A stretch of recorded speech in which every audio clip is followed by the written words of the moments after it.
A person is only as strong as their word, but every day, the world dares you to break it. Integrity with Red Shea is for the ones who refuse to do so. Red spent 12 years in federal prison because he wouldn't break his word. Now, he's talking with people who've done the same.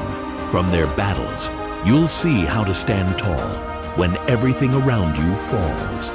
Because in a world hell-bent on destroying you, your integrity is the only thing that will protect you. This is Integrity with Red Shea. I want to thank Leslie for being here today. Thank you, Leslie. Thanks, John. Thanks for having me. So, Leslie, let's start with your life and, where you come from and all that good stuff. Okay. I grew up in New Hampshire. Grew up just up the 93. Little town called New Hampton, Newfound Lake, the Lakes region area. But I moved away like as soon as I could. Most East Coast kids, they dream of going other places. As soon as I could, I moved out to Colorado and started exploring the West out here. I'm going to just pause and readjust this. No, you're good. And you can just start off with your last question, okay? I apologize. Don't be. There we go. There we go.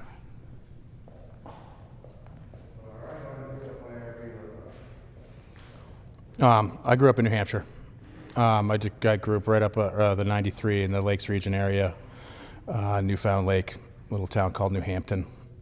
But I moved out west. But I spent some time in Boston. I went to college at the North Bennett Street School in the North End there for carpentry and the preservation carpentry program, which is really cool. I learned a lot from that, from those programs, and I had this job that was basically kind of given to me through the school when I was 18, and I was going to work up in Revere, and I broke my back in a car accident I was smashed into. And I played the game for a little bit, selling my pills, or I wasn't really into like eating the pills that they were giving me, but I would sell them, or I would trade them. Sure, to make a few dollars. Yeah, for yourself. make a few bucks. Yeah, because you weren't making any money. Right, exactly. Yeah, survival. Yep. So that's kind of probably that's probably right around when the love affair with being a drug dealer kind of came into play. But I moved out to Colorado. Basically, like as soon as I could. I got this insurance settlement from that car accident, and it wasn't that much.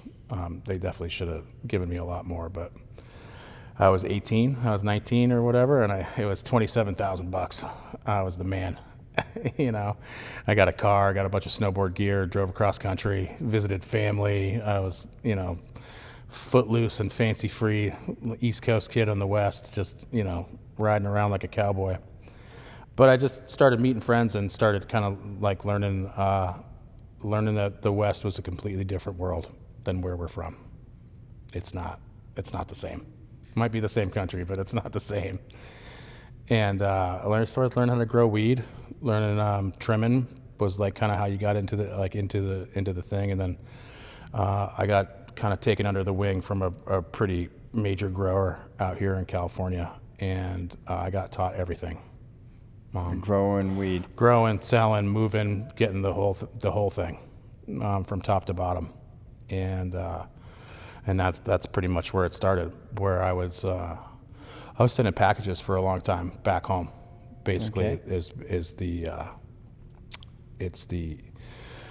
That was my main source of kind of making it happen. I was sending it to Boston, sending it to New York, sending it to New Hampshire, wherever I knew anybody from the old school days. Sure. Because that was kind of where the money was, and Well, I lived a pretty interesting life, selling drugs and selling selling stuff all over this country. I never got in trouble for it. I never really I never got popped for any of it, which was, the whole thing when I caught my Fed case. It was like we were pretty sure that I was going down pretty hard for moving packages and doing stuff, but they didn't know anything. Wow. It was odd, but it was. It was one of those things that confirmed where cops don't know shit unless you tell them. Yeah, of course. They're only as good as their informants. Right. And so, if they didn't know anything, then they don't really know anything. Right. At all. Yep. Nothing. That's why they depend on their informants. They depend on it a lot, and that's why that whole thing just happens. Because they know they can work people. They know they can put the pressure on you. They can scare you. They can tell you that your family is, here. Well, they also pay their informants to do their work for them. Sure. And whatever money they get from that arrest or that sting, the informant will get a piece of that. Sure. And that's why they're informants. I mean, if you think about it, they can break the law all day long, and yet they can be an informant and get paid and rat on other people who are trying to make a living in the weed world at the time, as you were. Right. And these informants, they let them do whatever they want. You can sell your drugs, and you can rat on these guys, and you can make a profit off of what we get from them. Right. Right. So I mean, it's a. Where's the integrity in that? Sure, there is. I mean, really, right, where's the right. integrity in that? Right. There isn't any integrity in that. There isn't any. If a guy like that, or a person, whether it's a woman or a man, that's a stone cold rat. Right. That's a stone cold rat. If they're willing to do that against anyone for money, then they're willing to do anything for money. Sure. Well, like yourself, I never went down that road. I think I was kind of taught from a long line of guys that's not, you're going to answer for that. To be a rat. Yeah. Never to be a rat. But you're going to answer for it. When it comes down to it, whoever's making the choices, either great spirit, creator, God, whatever you want to call it, when it comes down to it, you're going to answer for that. Because you moved yourself forward at the rate of putting somebody else down, or getting somebody else in trouble so you could get yourself out of. And that's not the way it works. If you're going to do the crime, do the time, you took the lick, you got to do it. And that's the way it is. If you get popped, you get popped. And that's what we were taught. That's what I was taught. Stand up. Take your shit like a man. If the feds are coming at you with 25, prove it. Hit me with that full 25. Make me feel the weight. I'll fight back. But if I'm guilty of that, I'll sit there for 25. I'm okay. I'm all right with that, because I did something to warrant that. But that's why I fought my case. I didn't do anything. But why'd they come after you anyway? Well, what I thought was, because there was, like I said, there was a myriad of things going on. I was involved with running the dispensaries. I was moving weight up and down the coast. I was sending packages. I was doing all these things. And I was really I have this thing where I just pretend that cops don't exist. And I know that's not a kosher way to go about it, but in my head, if they don't exist, they don't exist. They're not there. I'm not talking to them. I'm not telling them anything. And none of my crew is telling anybody anything. And I trust those people, and that's fine. So it worked for me for a long time. I just lived doing whatever. But I let my addictions get the best of me.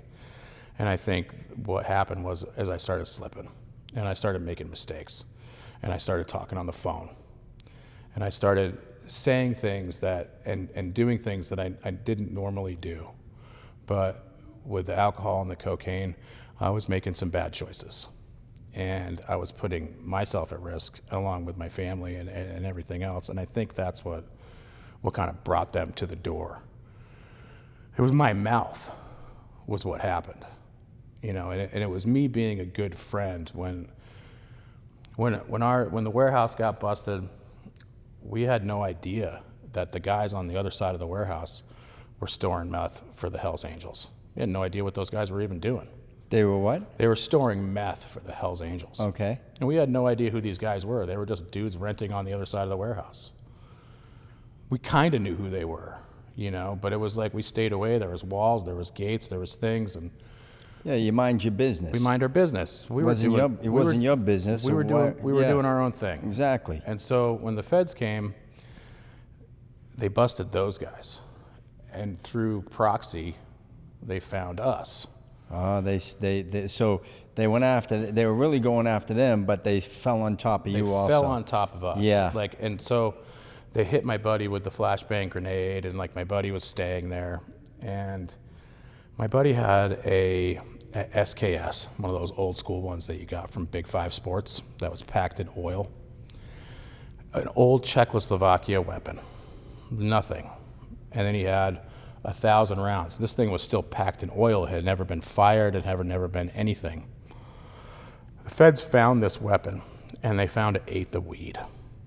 And so immediately, since they didn't have anything on us, they automatically had my friend on unlawful possession of a firearm, because that's how the feds work. When they make you sign all that little stuff when you go buy a gun, in that fine print is that you've never smoked marijuana. Now, if they catch you with a gun and they give you a P test and they give you whatever and they get you with the marijuana, then you're an unlawful possessor of a firearm. Now in the feds, that's 5 years mandatory minimum. And they usually hit you with a conspiracy to go concurrent with that. So you're automatically looking at 10 right off the bat. My buddy had never been to jail. My buddy had never been pulled over. This was a square. Just a total sweetheart of a guy. And me and that person had a history where that was the first face I saw when I came to out of an avalanche, getting in an avalanche in Colorado, was that guy. So I had a deep love and respect for that man. And so when he got popped, he didn't have anything. And he had nothing, and you know how that is. That sucks. You've got nothing. Yep. And you are in the middle of nowhere. And so I stood up like a friend. You wish you had friends then. Most of your friends have already ran off by that time. They're gone. Yeah, most of them. Nobody's answering the phone. Nobody. Everybody's living their own life. They can't deal with you and your shit. Well, they don't want to be dragged into it. Well, they don't want to be dragged into it either. So I didn't care. I showed up at his arraignment, guns blazing. I was hot. I was like, fuck you, lady. Who's that? Who are you talking about? And you don't speak like that in federal court. You don't speak. It's a very prim and proper. It's very professional, and it's very. I've been through it, brother. I know. And it's very serious, and I had no idea because I was a kid. And I mean, I was in my late 20s, early 30s, but I was a kid. I'm real dumb at this point. And she said something about my buddy being a gun-wielding, drug-crazed maniac in the streets of San Diego with armor-piercing rounds, and what that was doing was setting him up for a terrorism charge. Sure. And I lost it in the middle of that courtroom. I was like, fuck you, lady, you're a lying douchebag. And that's my friend Dave, and he's a good guy, and he needs to come home with us, and that's just not how it works. You were protecting your friend. I was protecting my friend, and I was trying to stand up and try to be that guy, like, you know. And this was like what I said in Soft White. It was like, you know, you watch what you say and who you say it to. Because when you say something like, oh, I wish I was in there with him, be careful, because the universe is fucking listening to you. You wish you were in there? Guess what? The universe is going to show you the door, and it's going to let you go right in there. I wish I was sitting right next to my buddy, because I'd help him in this jail situation, you know, covered in gang members and whatever was in there, whatever my friend was dealing with, I wanted to be right there. And so the universe granted my request. And, you know, they followed me around for about, I don't remember, you know, my timeline's a little off, but they followed me around probably for a couple of months. And I was still sending packages. I was still doing whatever I was doing. And when they came, and it was in my backyard, and I was planting weed plants. I just knocked down all these plants, and I was getting them to go back into my grow room. And my neighbor peeks over the fence, and he goes, the feds are outside. And I was like, what? And then I look up, and I see a guy with a gun in my neighbor's yard, and I just closed the door, locked it, went to the front, I called my wife and I was like, I'm going to jail. I left a message because she never answers the phone. And I left a message and I was like, I'm going to jail. The feds are here. I'm emptying my pockets. I'm leaving my keys. And by that time, there's a guy on my plum tree with an AR-15, like, it's like going like this in the window, and they're screaming at me. I took one last bong hit, and I took a shot, and I went outside, I locked the door behind me, and I sat down. And they started yelling at me if I was AKA this or AKA that, and I just didn't understand why they were there. Like, it just didn't make any sense. Like, they weren't telling me anything. And so they finally get me down to this like room, and it's The like interrogation room. well, and it's like this off building. It's not even like a real building. It's totally empty. But it's where they start. It's a working jail inside. Yeah. So I get inside, and I find out that it's because I said something. I said out loud. I called this prosecutor a douchebag in court in front of all her colleagues, in front of the judges, and people were laughing at her. And you know how important these people think they are, they feel that they are. Their egos are so big, and she was so mad that I did that. And the U.S. Marshals escorted me out of that situation, and they brought me into the hallway. She came out, and I was yelling at her some more. She was an asshole, whatever I could call her. And she just had this look like she was gonna get me, like she had me. Where there's a will, there's There's a way. a will, for there's her. a way. She was going to make There's it no happen. scorn like a woman scorn. So they made up a story, basically, and they worked it out to where, I'd been writing my friend Dave letters and put money on his books and doing the whole thing. And we get to this Being a loyal friend. And we get to this place, where, they take me in. They didn't go through any due process with me. Like, they usually keep you downstairs and with the essays for like 7 days, and they try to break you, and they do whatever. They scooted me right up to the top floor. They put me right next to Dave. They were on the same bunk in that afternoon, and that just doesn't happen. And they did it for a reason, so they could try to get us to talk, because they're listening. They're listening to everything. Sure. But there's nothing to talk about. We didn't do anything, and we weren't part of the case. So we were just laughing and making jokes and doing the whole thing, and we were kind of talking shit about the prosecutor the entire time.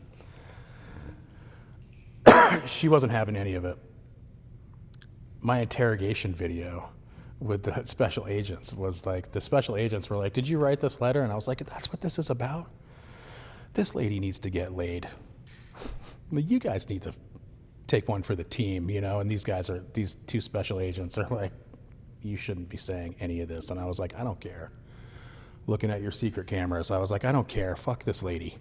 And fuck her. I mean, you're going to try to ruin someone's life and put me in jail and whatever because I had a little bit of weed? This is a major case for you guys that includes a motorcycle club and a RICO and all that. And we're number 76, number 77 on a 78-man indictment. We're nothing here. You're gonna really put the screws to a couple of dudes for 25 years. That just seems like it was just ridiculous.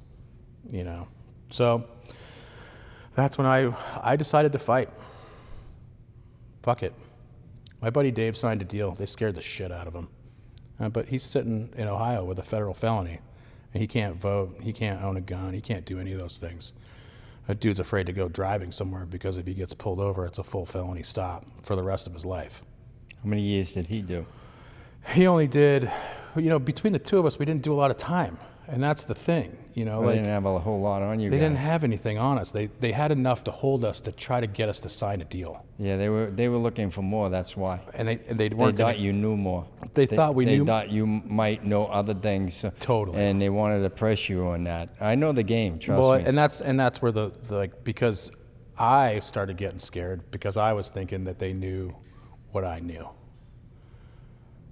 And they didn't. But it was more just like there was so much going on in that period of time that I just didn't know why they were there. And you've never been to jail? No, not like I've been to graffiti charges here and there. Yeah. You know what I graffiti. mean? I get it. Criminal but mischief. you've never been to jail. No. Never been to jail. Ever. No. And yet, you were willing to be a man Yeah. when the time came. Yeah. No matter if it was 25 years or not. It matter if it was 100. It doesn't matter. I didn't do anything. There's very few people out there, you know that. I'm part And of I'm like talking, and I'm not even talking, I'm talking about guys who are very solid criminals sure. in life. Solid guys in that world. And I mean solid in doing what they've done. You know, like a Sammy the Bull. Right. He brags about being in the mafia. Meanwhile, and he killed how many people? 20 some odd people in his lifetime. But yet, the reason why I ratted is because John Gotti was talking bad about me on tapes, my boss. Right. Well, let me tell you something. When I went down, I had guys that were underneath me that talked bad about me too, on tape. And I took care of these guys. I paid their ways. I helped them with their families. And that's a fact. That's a fact. And then when I heard them talking bad about me on tape, did that make me want to rat on them and anyone else? Fuck no. And you know what? Where I'm trying to get with this with you is that you never, ever did any hard crime, and yet you were going to face hard time, and you said, fuck it, I won't rat on anyone. I'll take the time, I'll do what I gotta do, and at the same time, you were still trying to help your friend. You were still trying to help your friend. That's what this show's all about. That's why I thank you for being on here. Well, thanks for having me. That's integrity. Yeah. And you wanna know something? That's what the feds do. They look for guys who never been, in a situation like that. They think you're the weak link. Right. You're the weak link in that chain. And guess what? You weren't. Touche to you. Yeah, thanks. I don't really think about it that way, and But yet a guy like Sammy the Bull, right, who's killed 20 some odd people in his lifetime, took an oath. This guy took an oath. You never took an oath. You weren't all about that. You just happy guys trying to make a few dollars yeah, just in trying life. to sell some weed. Selling weed and stuff. Right. I get it 100%. Meanwhile, again, back to this guy, Yeah. who's a solid, hardcore criminal. He said, no, I'm going to use the excuse. I'm going to rat because my boss talked bad about me. And not only did he rat on his boss, but years later, as other guys were being indicted, he went back and testified against them in trials to hurt them. And yet, here are people out there loving this guy. Yeah. They're loving him. Loving him for what? For being a rat?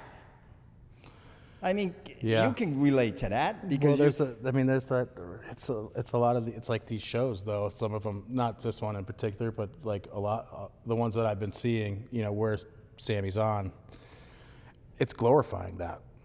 glorifying a rat. Glorifying being rats, and it's it is the lowest form of person that does that. It's up there with child molestation. I'll tell you that there, for sure. In my book, it's up there with child molestation and rape. For sure. In my book, all three of them, as far as I'm concerned, are the same to me. For sure. Well, so let's see, where were we? I'm sorry to set you off track, but No, you're I good. wanted to make that point with you because I get it. I see a guy who wasn't at that type of level of crime No, I wasn't pushing a ton of weight, but it was like, we were selling 20, 30 pounds at a time. I'd say 20, 30 pounds of mushrooms exactly. at a time. Small time. Small time. Really not that big of a deal. right, but still. But that's why I felt like it wasn't whatever this thing was that they were trying to hit us with, it just didn't make any sense. And that's why it was like, you're just trying to scare us into signing the deal so you get your number, you get your win. Because what I found out is that it's a big game in the feds. They do judge shopping. They switch prosecutors around. They jury pick. They kick juries. There's like a little game that they play where they're doing the jury selection, where this team thinks that they like them, and then the prosecutor doesn't, and then they get them to kind of do this little thing, and it's literally a huge game with the outcome. People's lives are in balance, but they don't think about it like that, because what they think about is that that's their prosecution rate, and that's their budget rate, and that's their things that they're getting, and that's how it works. And let me just add to that what you're saying. Some of these lawyers that are appointed through the government are in bed with the prosecution. Sure. And the first thing they do is when they come to you and say, "Oh, you got a problem. You got a rat." So they're trying to, that lawyer is trying to help the government turn you into a rat. Right. I've seen that many times. My first lawyer tried to use basically like all the dispensary stuff, and he was like, can you get the guys who own the dispensary to put up something for you to get out on this bail? And I was like, absolutely not. Like, that's my job. I can't do that. Bringing somebody else into this, my problem, is not the way to do this. But they tried, And then that's when I started being like, well, maybe they know more. Maybe they know about this Murder Mountain thing, What do they know about that? And you were up there in Murder Mountain. We were there, and the scary part is, I was telling Brian, during this point where I had already done this thing at the arraignment, they were watching me. I knew there was a guy out front. The kid, the man that murdered Garrett. Your friend? He was not a friend of mine. He was not a friend? No, he was an acquaintance. An acquaintance? A work acquaintance. He showed up at my house looking for money in Garrett's truck. And then I never thought about it. I didn't think that was like that big of a deal. It was like, oh, the guy's in town, he's looking for money. I met him at the door, had a conversation with him. We cleared up whatever the misunderstanding was. I didn't owe him any money. They owed me money. Cleared it up, and then he left. And then I was invited to like a party kind of from him, and it felt like I was getting like almost kind of vetted, like almost like what did I know? He knew that my friend had caught this case. Was I talking? And I think, and it kind of snapped me out, kind of smartened me up a little bit. But you didn't know anything. I didn't know anything. Except you didn't know anything. I didn't know anything. And if you did, you most likely wouldn't have said anything anyway. Right. I did know. Was the difference though? Is I did know exactly what happened. I knew about it the second that it happened. There's still things that I probably shouldn't, just because that dude's still out there, and it's a possibility that he's on the run. But I'd still like, I'm not going to court. I'm not like standing up and being like fingering or it's none of my business what happened, and what happened. It's over. Yeah. They ended up finding, and I think the parents ended up getting some closure on that one, and I think that, as far as I'm concerned, So let me ask you something about this individual. Now, he's still out there in the world, right? As far as we know, as far as I know. Now, it's awful funny to me that the law enforcement at that time really didn't want to push it or have anything to do with it. It sounds to me, after all that I've heard, and I'm going to be very honest with you, it sounds to me that this guy might be a CI. I think he might be a confidential informant for the government. I mean, and that's there's a why possibility. they're not pursuing anything. There's always that possibility for sure. Now, I don't know from what I've heard, and you know what? That happens a lot. That happened with me. It happened in Boston with Whitey Bulger and Stevie Fleming. And it happened with many other guys in New York and stuff throughout the years, where the feds let these guys do whatever they wanted to, even commit murder, as long as they had given them information on other people. Give me a little bone here and there, and you can operate with impunity kind of thing. Yeah. Yeah. I mean, it seems like that writing is on the wall of me. It could be, it's the Humboldt County sheriffs. I don't know if you have any experience with those fellas, but they're a bunch of cowboys. They're not really the greatest at what they do. They like to kick indoors and try to ruin lives, but as far as doing actual police work, that's not what they do. Not their forte. It's not their forte. When they called me and talked to me and asked me a bunch of questions, and their number one question was, how much trouble are you in? And I said, none. And they said, well, why are you calling us? And I was like, you called me. And that was the conversation. And they didn't really want to know anything because they don't care when it comes down to it. It's just another number. It's just another body, and in Humboldt, it's all the time. That wasn't just like a one-off thing that happened back in 2013, It happens all the time. And you just, when you're up there and you're in that world and you're playing that game, that's just part of the consequences, I get that. And you know what? Sometimes that's the best way it should be. I never brought it up when the lawyers, they asked if there was something that we could use or whatever, and I never thought about it. It just didn't make any sense. It's just not. It wasn't my situation, and it wasn't for me to drag it out. Exactly. And I think if I was more involved, then maybe, but it wasn't my place. And I think maybe that was something we were taught as kids, though, too. Yep. It's not my place to speak, so I'm just not going to. And it's okay to not have an opinion. Yep. Sometimes it's okay. I don't have to. And I think that's what it was for me for that one.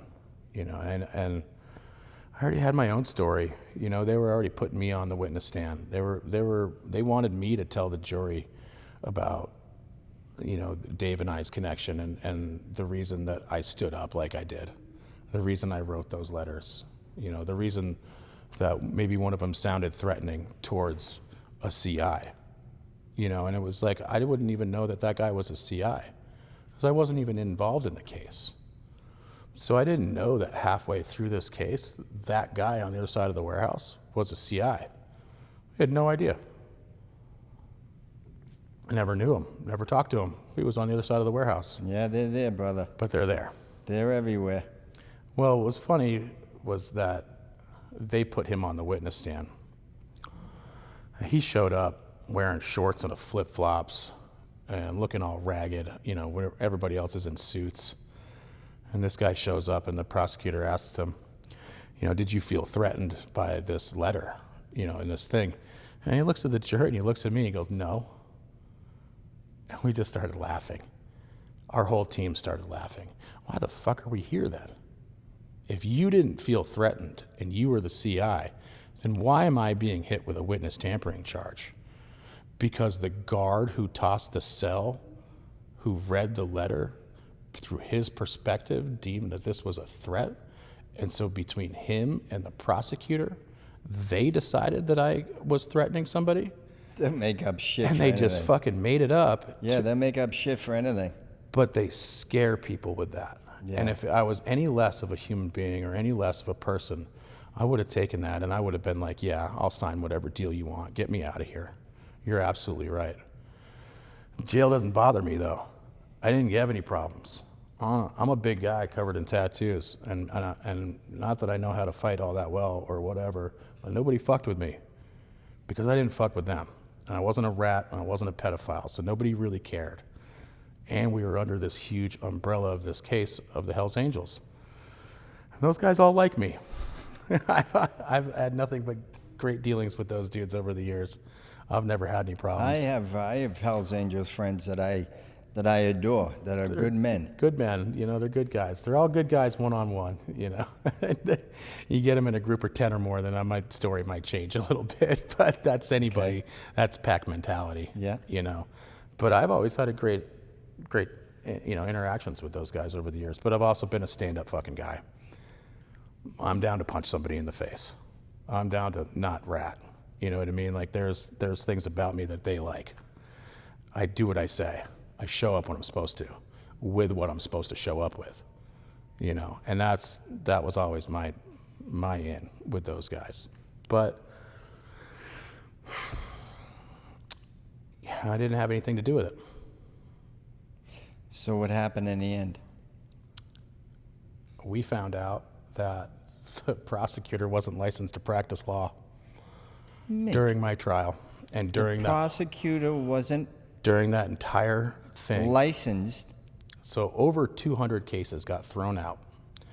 Over 200 were thrown out. Thrown out. This whole 77-man indictment was thrown out. Everybody caught a mistrial. Good. She got fired. Good for them. But what happened is during the trial, during the part where the jury couldn't be swayed anymore, this was a 7-5 split, and I got 7 not guilties, which doesn't happen. The jury liked my story. They liked me. They didn't like her. You know, they didn't like the prosecutor. She was too much of an asshole. It should have been. I never say this. I never say, oh, they should be arrested. She should have been arrested. I don't. That's not my model. But you know what? She's the one who should have been on trial after that damn thing, right? I mean, hello. So what happened? Jesus Christ. Was that the lawyers called me, and because we were on a break, and I was supposed to go back, you know, and so the lawyers called and they said, she's not licensed to practice law, and you can do a couple of things here. You can just come back in, and we can, maybe this eventually comes out with the judge and, you know, whatever, or you can go up the street and you can go get a burner phone and you can call the Union Tribune and you can call the court reporter, and this information will get back to the judge right now, and the judge will handle this right now. And so that's what I did. I spent my last $50 on a burner, and I went up the street and I called the court reporter. I told him what happened, threw the burner in the trash, went home, literally got a phone call in 10 seconds for an emergency hearing. We all went down, and the judge was tearing into this prosecutor. You know, how dare you try to do this, and you're not even holding the law license that it is by law you're supposed to have to do this. You are breaking the law, a federal law, in front of me. I can't believe this shit happens in America like this. It was pretty crazy. I mean, it was one of those like, what is going on here? I mean, if you said this happened in a third world country, I'd say, yeah, I get it. Hello, right. But right. United States? Right in San Diego. Right in San Diego, of all places? So we get this mistrial, and I'm thinking we win. I'm like, this is it. And that's just not the case. And the federal government doesn't like to lose. And no, they don't give up. They don't give up, and that's not their MO. And so what they were going to do is they were going to change the prosecutor. They were going to try me again, and they were going to rearrest me and make me start over right then and there. I'd already been home for a year and a half. I'd already been fighting this case. I'd already been home. There's no, I'm going back to jail for this. This is fucking stupid, you know? And so I said, what is it that you want? What do you want me to do? I'll sign whatever you want me to sign. I'm not selling a felony, but I'll take a misdemeanor. And they perked up and they were like, obstruction of justice sound good? And before she even had justice out, I was signing something. Like, get the fuck out of here. It's a misdemeanor. Stack it on with the rest. I don't care. It's not a federal felony. and I can vote, and I can have a gun, I can be an American citizen, and I don't have to deal with this anymore. And it's just a misdemeanor. Fuck it. Who cares? I still needed to be sentenced on that. So after being home and signing this and whatever, however many months it was, I go back to the court, and they sentenced me to time served and 60 days in a halfway house. So I'd already been home for a year plus, and so I had to kind of like go back to jail basically. But the halfway house is jail in your own clothes, and you show up on your time when you're ready to go, basically. And so I showed up in May, and I walked out in July, and at the end of July, we were leaving San Diego. And I wanted to not be anywhere where I was going to see another cop again, you know. So then you made a transition in your life, though, after that, right? Sort of. I went back to selling drugs. Okay. Because they had no idea. But I stepped it up, and I was selling cocaine instead.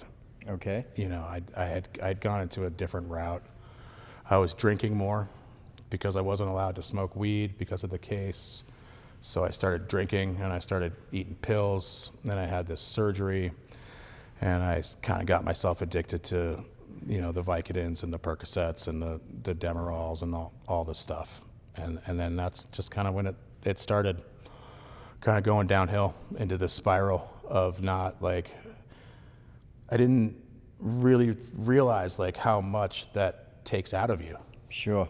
Fighting for your life like that. Yep. And standing up and being that stand-up individual, it takes a lot out of you. And I didn't realize it at all. You know, I thought I was just doing what I do. You know, but in reality, it took a lot out of me, and it was terrifying. So you developed an addiction. I developed an addiction, and you know, I was still cooking and still running restaurants and still kind of maintaining and doing that. I started the clothing company, and it just all hit one day. You know, it was COVID, and I like kind of came to, and I'm in Maine. Like, what am I doing here? I'm in New Hampshire. I'm in the worst place I can imagine in my head. It's where I grew up. I'm right where I don't want to be. Selling cocaine to the bullies that I used to grow up with, and smoking crack in an RV, and, you know, hating on myself, and just, well, I don't know what I was doing, but it just wasn't where I wanted to be. I knew that. You knew it wasn't right for you. It wasn't right for me, and I made some decisions. I never went to treatment. I didn't do the AA route. I just did it. I just stopped. I stopped drinking booze first, and that was the first thing. And I started eating psychedelics. I started eating mushrooms, and I started talking to a therapist. And it started to really work. You know, things started to click and started to make sense. And the reason I was doing things, you know, they all kind of fell together, you know, and then a lot of the nasty things that had happened kind of just started to fall away, you know, and that's maybe why I'm able to talk about it 10 years later. You know, I had to deal with it all for about 10 years. Sure. And I had to kind of process it, and now I'm able to get it out a little bit. Thank you. Thanks for having me. Well, it's, you know, again, the show's about integrity. And that's integrity. That's integrity. You showed integrity by doing that for yourself. Right. That's a huge thing. That's huge. Not only did you have integrity prior, when trying to help your friend and getting in trouble and them trying to break you and rat on people and stuff, and you would never do it. Yeah, it took a toll on you, and you knew they were lying about it so much. That's all they do. And then, of course, it hit you, like you said. and you were trying to ease that pain, obviously. I think I was just trying to escape it. Escape it. Escape the thought process of thinking about it or forcing myself to think about it. But you did it, brother. Yeah, for sure. I mean, I'm blessed every day I wake up. I'm so thankful. How beautiful is that? It's so great. I laugh half the time. They gave me another day. Yeah. Great. No, you gave yourself another day, brother. Sure.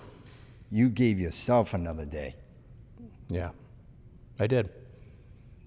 So are you helping others now? I'm trying as much as I can, and I think a lot of it is more just if I continue to do what I'm doing, other people see it.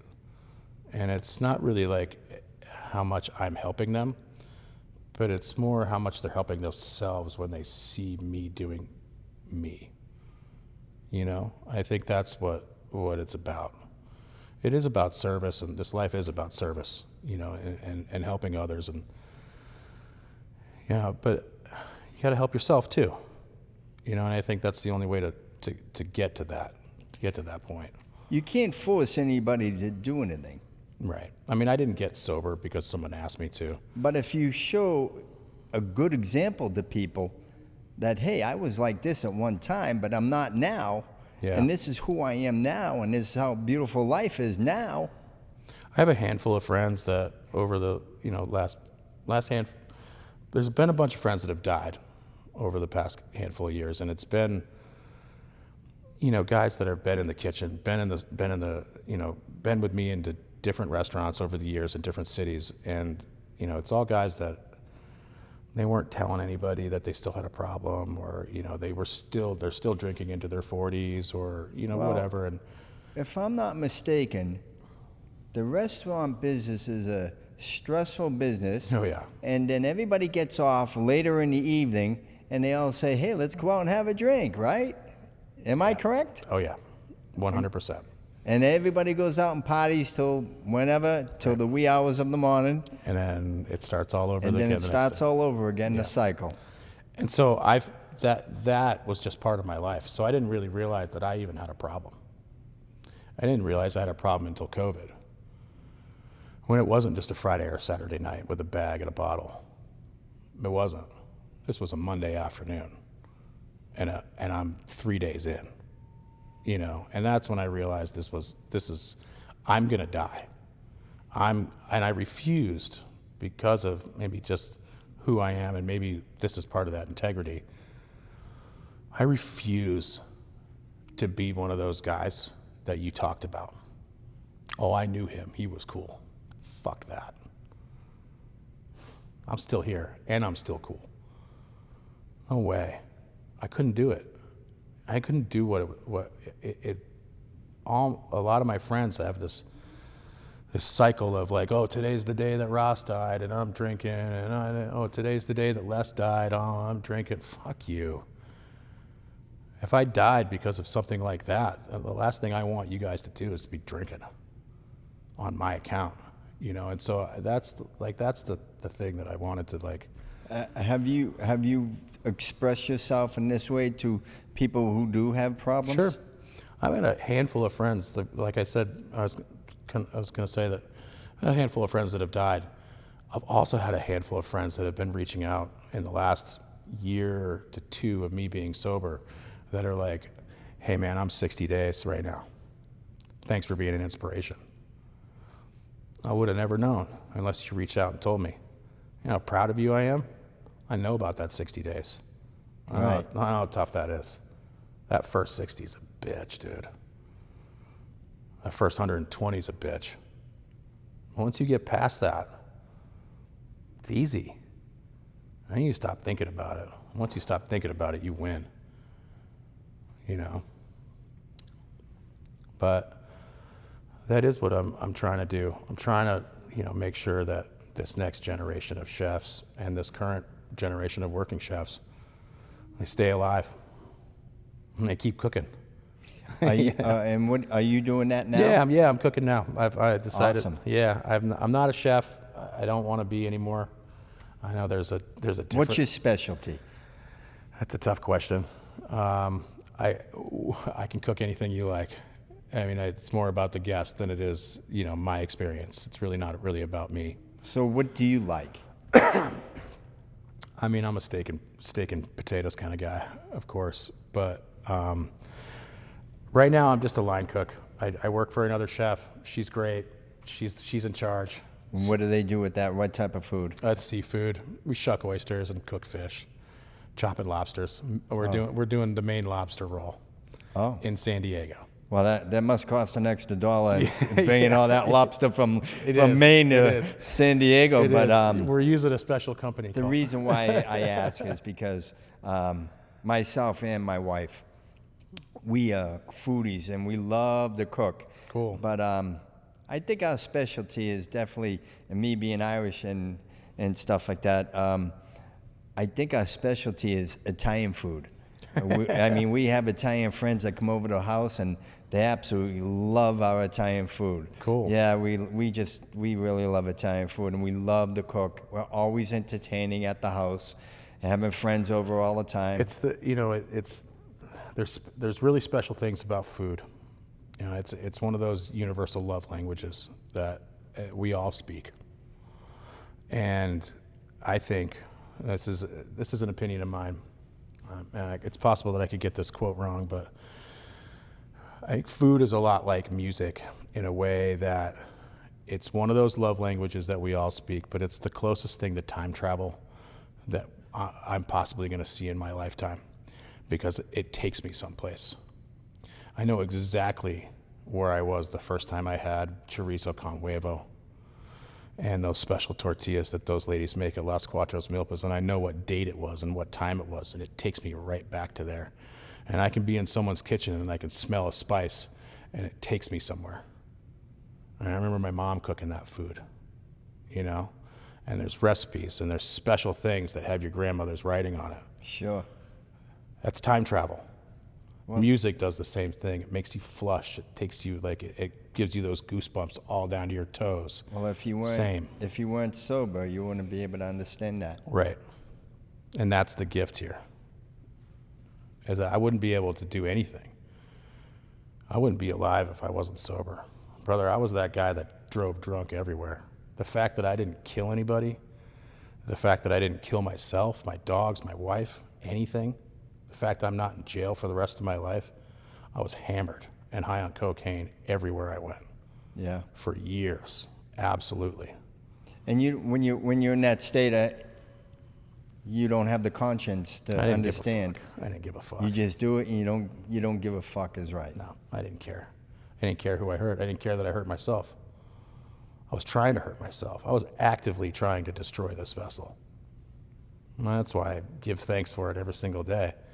Well, I'll tell you, the guy upstairs, he was looking out for you. He gave you Still that does. strength. Every day. He gave you that strength, no doubt about it. He still does, every single day. Whoever that guy is. Great Spirit, Creator, whoever you want to name him. God, Jesus, Buddha, Allah, all of them. They're all the same. I definitely feel that I've been blessed in a way. So what is your life like today? It's awesome. It's a lot of fun. I mean, what am I doing here? I'm in a podcast studio with you. I'm doing Soft White Underbelly, and I'm living a great life. I got a good job. I'm working on this clothing company and doing the content creating like you guys, and building the brand, and that's what this dream is. And helping people as you go along. And helping people as I go along. And like I said, if I could do it in a way by just me being myself, that's great. Because I'm not really trying. It's not really like the main goal, but it is the goal. It's not the focus, but it is the focus. I'm not forcing it. It's just happening naturally. So let me ask you something. Through all the adversity that you've been through, adversity that most people... Let's hold. Let the silence go up. Huh? Just hold the pause for the silence and hear it. Okay.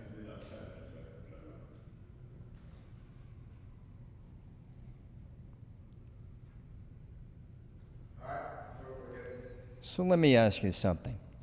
Through all the adversity that you've been through, from the people making up a story, prosecutor, to helping your friend and being a loyal soldier, and I mean that as a friend, to seeing or knowing people who have been murdered, to being an addict, and coming through all of that in your life, all of it, in figuring a way and saying to yourself and realizing, I need to change my life because I love myself. It took me a while to say that. It took me a long time to say that. For a long time, I didn't like myself. You know, I'd do a line, I'd do a shot, I'd look at the mirror, I'd say, fuck you. What are you doing? Oh, fuck it. I already ruined today. We'll just keep going. And I didn't like myself for a long time. And I think that it took a little bit to get there, and it took the therapy to show me, you know, that I am a good person. I'm a special person. We're all special. But I'm pretty special in my own little mind, in my own little world. You know? Absolutely, brother. You know, and it took me a long time to say that I love myself. But when I did, it's when things changed. It's when the universe started opening up and being like, okay, oh, you love yourself? Cool, because I love you too. There you go. You know, and then that's when all the positivity starts going in, when you start letting it in. You know, life is too short. It's too short. It's too short, brother. Yeah, it is, for sure. I've seen a lot of people go at a very young age. Totally. I've seen a lot of people go throughout my life. Life is too short, and live it to the best you can, to the fullest you can, and the cleanest that you can. Yeah. But I just want to ask that one question, get back to it. Through all the adversity that you've been through, what type of advice, a word, could you give to the people out there listening? Keep going. Don't stop. Every day. You have to make an effort every day. Are you important to yourself? Ask yourself that out loud. What's your answer? It better be yes. Because you're worth it. Oh, keep going. Don't stop. Whatever it is that you believe in, whatever it is that you got going on, whether it's getting sober, whether it's starting a restaurant, whether it's doing whatever, starting a podcast and a show, and keep going. So it's the old adage in boxing. You get knocked down, you get back up. Get back up. Don't stop. Keep fighting. You're worth it. Amen, brother. I can't tell you what a pleasure it's been. And I can't thank you enough for coming on this show, the Red Shea Show of Integrity. Thanks for having me. Because you've shown a lot. You've shown a lot of integrity. I've seen a lot of guys that were the toughest men in the world when they're on the street. But when them handcuffs went on them, and they saw that jail cell, and they realized how much time they were going to do, that integrity went out the window. Right.